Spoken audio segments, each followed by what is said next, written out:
The epidural versus spinal. I see people using them interchangeably online, and today I want to tell you the differences between the epidural and the spinal, when they're used, when they're not used. I'm so glad that you guys are here because it is really important to know the differences, especially when you really need that spinal. So let's jump into it. Now, you might be wondering, why the heck does this lady know so much about epidurals? I am not an anesthesiologist, but I am a labor and delivery nurse. I've seen thousands of epidurals and hundreds of spinals. I've had 3 epidurals of my own. I do not believe that I have had a spinal. I have had general anesthesia, but that is why I know so much about epidurals. And I probably know even more from the patient perspective than some anesthesiologists because I'm in the room with you so long after the event has taken place. So that's why I know so much.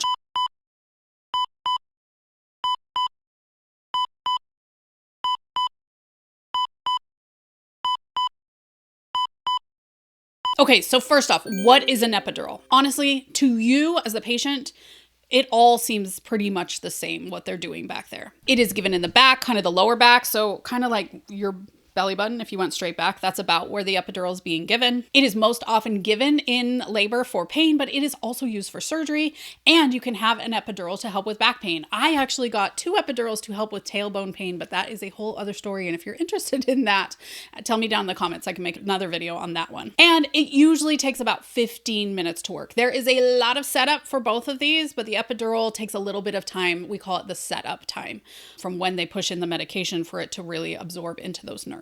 You will be awake the whole time that you have an epidural, and we can tailor it. By the way, I have a whole video on tailoring your epidural. I'll link it down below, but we can tailor it so that you're still able to move and able to push effectively to have your baby. Of course, you don't have to be awake. When I said that, hopefully an epidural gives you a great nap. No one loves a great nap more than me. It is aimed to take away about 80% of the pain because we still want you to feel something. We want you to be able to move. And again, tailoring your epidural to you can be a big win. I'll link that one below.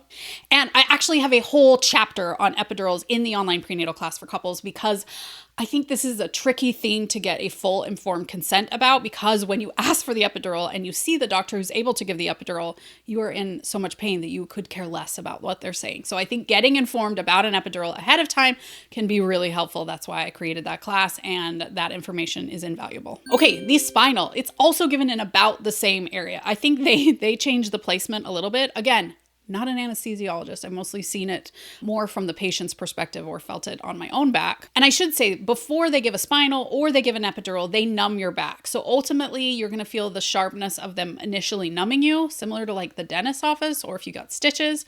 But then everything else just feels like kind of like they're pushing their finger hard into your back. It's not sharp anymore. That's the same for the epidural or the spinal. Now, the spinal is most often used for surgery. It can be used for a C-section, but I've also seen them used for orthopedics, so hips, knees, ankle pain, those can be used as a spinal as well, because a spinal gives nice long-acting relief versus just putting you under general anesthesia. It does not give you the same pain relief as a spinal. Now, a spinal is much quicker to act. It takes about 5 minutes for that spinal to set up.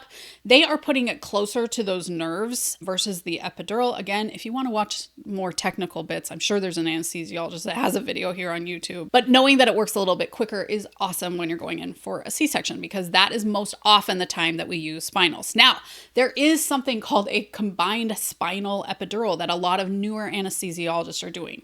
So the initial dose of the epidural is given spinal to give you immediate great relief right after you get it placed. This is my favorite time to take a nap. So that spinal really helps you to get an awesome nap in. That's my favorite part of the combined spinal epidural. Then they feed a tube into your epidural space, which is just it's like one membrane away from this where they put the spinal stuff in. And that feeds you the medication that you can continue to have to help you feel comfortable for the rest of your labor. So the combined spinal epidural, usually you get a bigger numbing effect initially, and then it kind of pulls back. Every anesthesiologist is different. Some of them do this combined spinal epidural, some of them do not. And you can ask your anesthesiologist if they do it, but if they're not good at it, it's better to just go what they're good at. And it's important to know that like every residency program kind of teaches things differently. And that's why doctors differ on this. Some hospitals offer it and teach it in residency, and some of them do not. I do find that it is the younger guys who are learning more about this combined spinal epidural. It is also called ACSE. Okay, back to the spinal.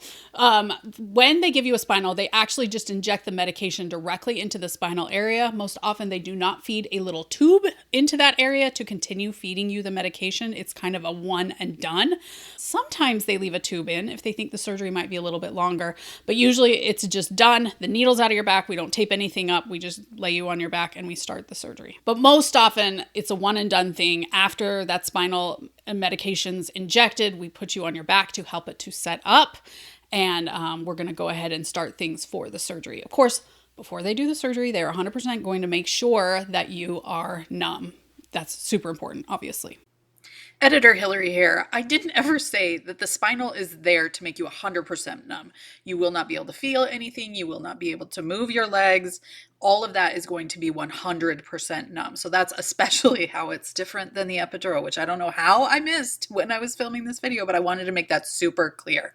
And obviously both of these just both gradually go away and you're able to move more as it wears out of your system. The spinal takes a little bit longer and it in fact can last, 12 to I think even like 24 hours depending on the medications that they use, where it's still really helping to numb the incision point, but you're going to start to be able to move your legs 3 or so hours after they give the initial medication. Again, depends on what they're giving and how the medication works for you. Everybody's different.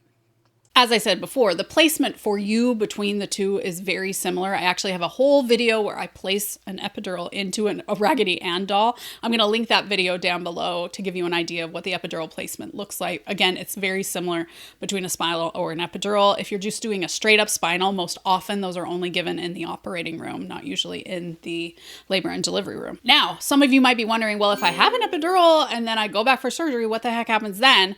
They can actually dose up an epidural most often as long as the epidural's working. I have a whole video on what to do if your epidural's not working. I'll link that down below.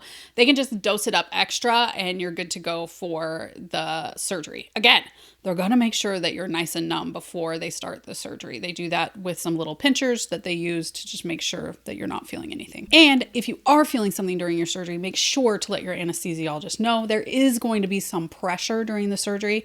If you want more information about C-sections, tell me down below. I'd love to make some more videos on the questions that you guys have. Now, the risks between the two of them are pretty similar. There's a chance of infection, fever. It's really important that we keep that area very, very clean while we're doing it.